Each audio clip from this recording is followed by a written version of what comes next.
Hey guys, welcome back. My name's Stu, and today we're going to be playing through Tenacious Tenements. This is the scenario that I created for my Happy 1010 and almost 4,000 subscriber special.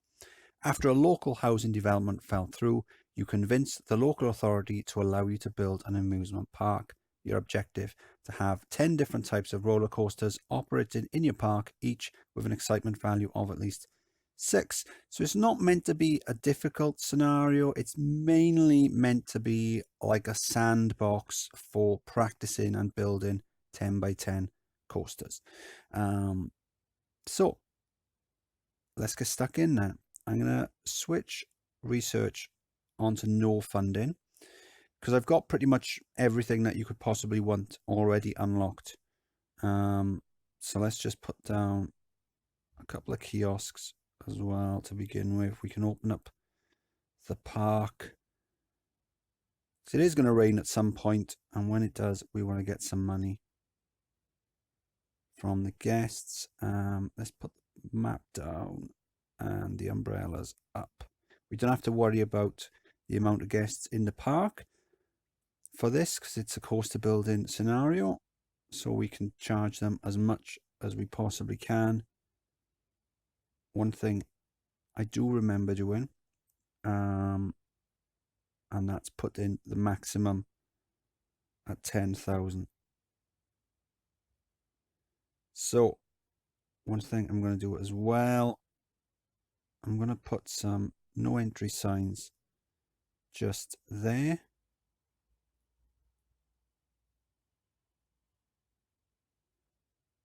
So I'm only going to build the first square to begin with.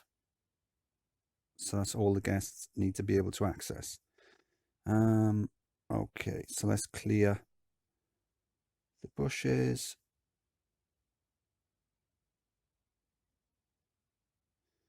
Okay, so I figure for this one, I'm going to start off with a spinning mouse.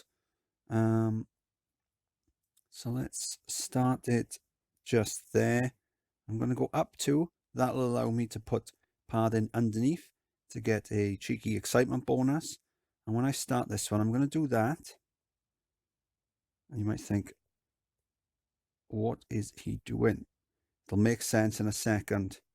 It's just a very, very easy way of building 2 stations right next to each other. Entrance, exit, right. So what I'm going to do now is I am going to build, let's go blue, I think, for these ones. There you go, it's raining. Guess buying the umbrellas. So when I'm doing 10 by 10s, I do like to do the paving first. That way, I am going to worry about the paving after I've done the track. Way. Nothing worse than, especially when you're doing a 10 by 10, you can often end up with a huge tangle of tracks trying to fit a path in. What I'll probably do later on when we've got a bit more cash is I'll probably raise the ground up where the paths are, where the exit path is, so I can decorate the paths a bit better. But for now, I'm going to, let's color the track because that'll make it easier to see. Okay, it wants to go this side first. That's fine. So we'll come out and we're going to drop down 1, go across. I've got an idea for what I'm going to do, but when it comes to building it, it's often a bit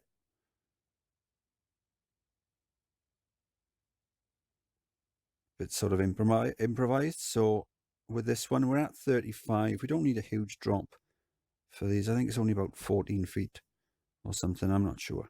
Down to 20, back up 2, and then we can go for the wide corner to come back to the middle, and then we can do the same this side. Drop it down, wide corner, up with the chain lift, hairpin bend, drop down to 20, back up to wide bend, and then they meet in the middle. So this one, this side, is going to have to come back to the station on the other side and vice versa. So one of them is going to have to drop down and go underneath another one. So we'll do that now. And then let's see, can we get...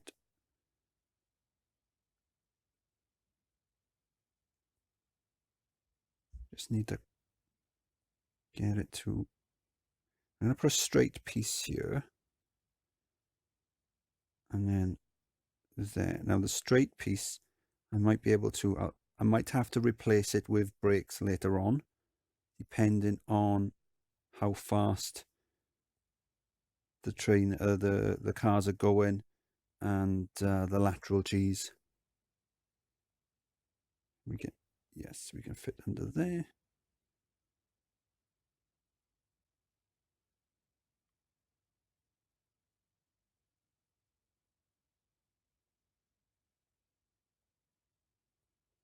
Okay, that's one side done. So this side now has come under main track, but we can go...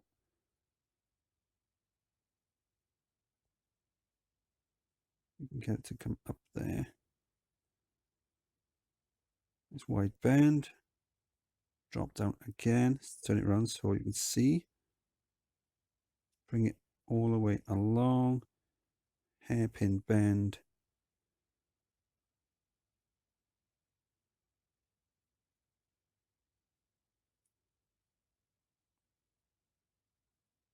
Didn't like that. It's in a bit of track in the way. Drop down. Bring it back. Wide bend. Cool. All done. So we got 10 cars. So we're going to want to put it on synchronize. And let's put it on test. Now all 10 cars are going to be one side. What's going to happen now is it's going to let 5 out and then stop. And then when these come back to the station, as soon as they sync up, it's going to let the first car go from each station. Cool. So now, two things I'm going to be wondering about. Number one, hopefully the lateral G's are going to be under control. And number two, the synchronization. So the synchronization isn't great.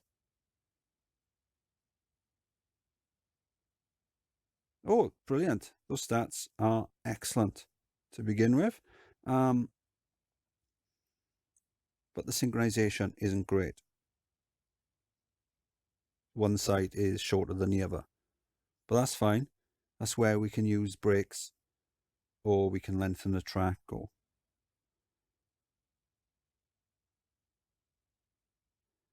So the left side is definitely a little bit longer. So let's have a look. Where's one?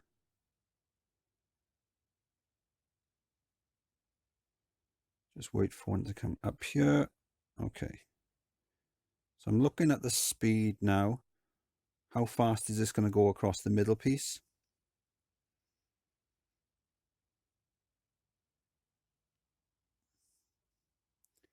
$11. Okay, we can maybe put a brake there. Drop it down to 9. That'll shave a little bit of time off as well. I was thinking I might have to do that anyway, because I was thinking the lateral G down this part would be high. But in the end, it was fine. So it might take a little bit of a hit on the excitement, but I think it's so high anyway. That's fine.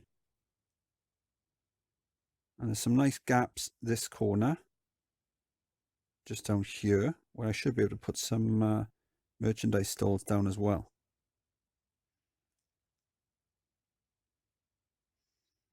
Although I have left a 1-tile gap around the outside to chuck loads of shops down if you so choose. So the price is rammed up to 10. Wait for full load, but we'll do that. Let's chuck this lift chain speed up. Synchronization is not too bad on this. I'm not gonna aim for it to be perfect. I mean, if it happens, then I'll take it as a bonus, but It's a second out. That's fine, because what's going to happen is as soon as the guests go on there, because the guests are going to be all different weights, even if I get it perfect now, as soon as the guests go on there, it's probably going to go wrong. It's probably going to go out to sync again. So the guests are going on there. I'm not sure what sort of theme. I've got loads of scenery already unlocked. As I said, it's meant to be kind of like a sandbox, but me being me, I didn't want to make it too easy. I wanted to give you the challenge of making sure that you've got money. So not bad. We've got our first coaster down, and we've got 4,000 left. Guests are loving it. We need a cool name for it. So I'm thinking there's a pair of spinning wild mouse in Disney's Animal Kingdom. In that section, for those that have been there or those that have seen it, you will know that Primeval Whirl, as they're called, that whole section looks completely out of place. I know that the whole point is that it's meant to be like a really naff fair, but it really doesn't make any sense. So we're going to call this one Whirly Wonder. I've got a vague idea for the naming scheme for it. But yeah, pretty cool with this one. Let's give it some, give it some sort of funky color scheme.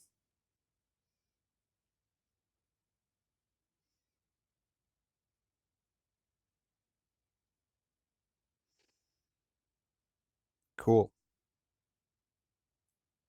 I am going to decorate it, but I'm not going to do it just yet.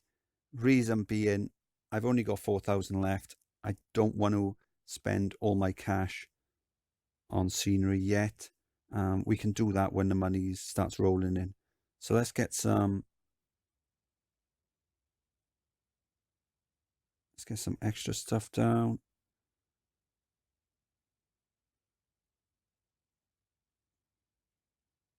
Get a couple of shops down as well, just in case guests complain about the lack of variety. We don't want to win worst food awards, so we need at least 4, I think, varieties of food down.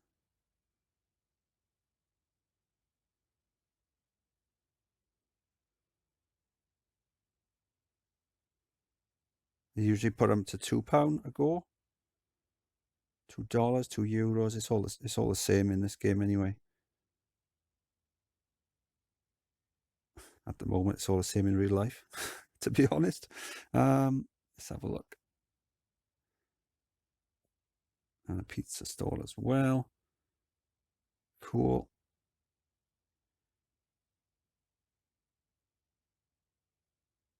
And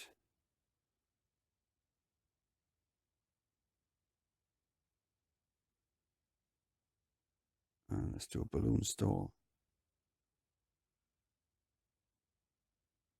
I'll put it to 2. I mean, sometimes you can get away with charging about 3 for it, but I think I'll leave it as it is. Let's also change the umbrellas. I'll leave that one on red.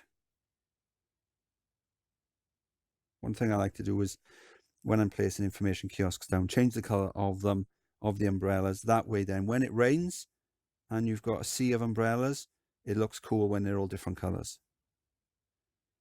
What's the money doing?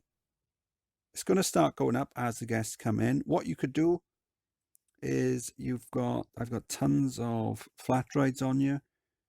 So if you put down some flat rides around the place, they're very cheap and very quick to build, and that'll get the guests coming in. And the more guests you've got in the park, the more money you're going to make off your roller coasters. But for now, I'm happy with this. I did say on my last video that I am thinking about doing a live stream as well. I'm not confident enough on my internet that my internet is reliable enough. It's fast enough, but it can get very temperamental, and it does cut off sometimes. So I'm going to look into improving that, and then hopefully we Can maybe do some streams or something in future.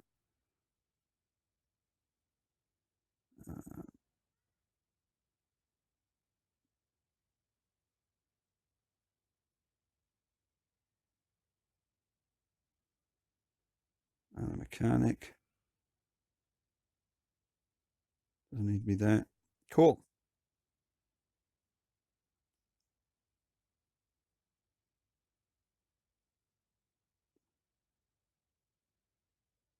Put down a couple of benches on the exit. They're low traffic, so it should prevent them getting vandalized. But any guests that are coming off feeling a bit sick might want to have a sit down, and that'll help relieve their nausea. So let's just give this a canvas to begin with, and it's quite expensive, so I don't really want to change the ground, but I also want to have a nice picture for the thumbnail. First world problems.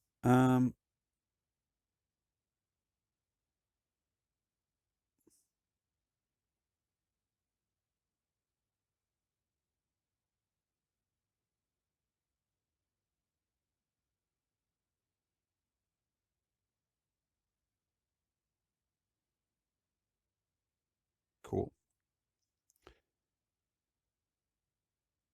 I think that kind of wraps it up for the first episode. So I am going to do an episode on each of the 10 coasters that I build. So we're looking at least 10 episodes. And this one, I'm just going to leave it go all the way. I'm not going to edit it down, just like a full playthrough.